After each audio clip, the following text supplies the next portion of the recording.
ఉపాధి కోసం 7.50 లక్షల నగదును ప్యాకేజీ రూపంలో ఇచ్చారు. సిద్దిపేట జిల్లాలోని రంగనాయక సాగర్ నుంచి సొరంగం నుంచి తుక్కాపూర్ పంప్ హౌజ్కు గోదావరి జలాలు చేరుతాయి. అక్కడి నుంచి మల్లన్న సాగర్కు నీటిని ఎత్తిపోస్తారు. ఈ జలాశయం ద్వారా ఉమ్మడి మెదక్, నల్గొండ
నుంచి నీటిని అందించేలా ప్లాన్ చేశారు.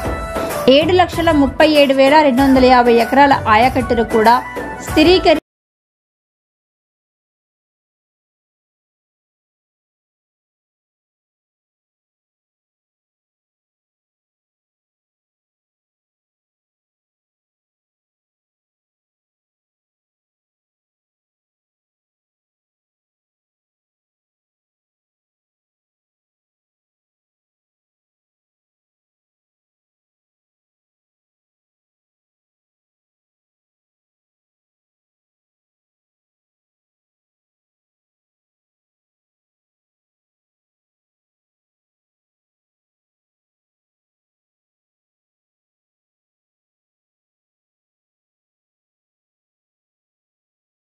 ఫుల్ రిజర్వాయర్ లెవెల్ 557 మీటర్ల 50 టీఎంసీలు.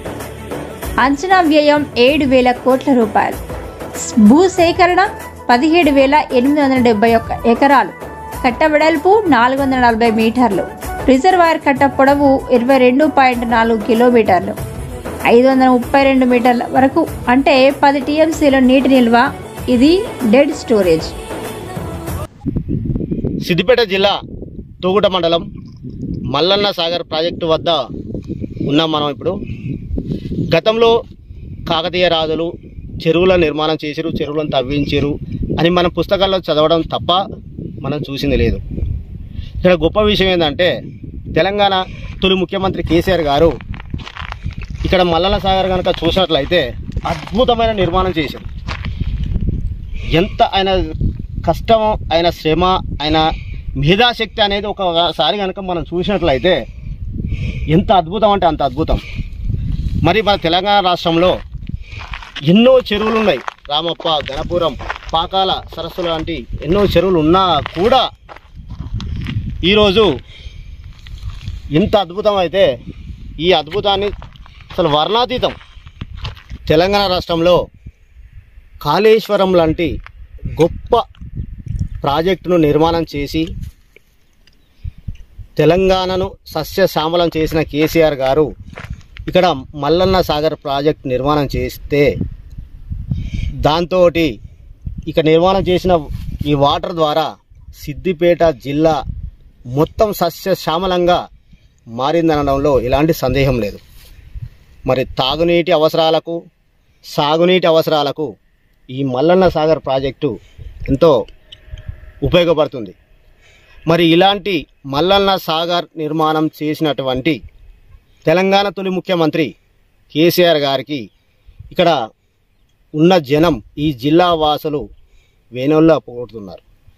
ఇంతటి గొప్ప ప్రాజెక్టు నిర్మాణం చేసిన కేసీఆర్ గారికి హ్యాట్స్ ఆఫ్ చేస్తున్నారు ఇక్కడ జనం.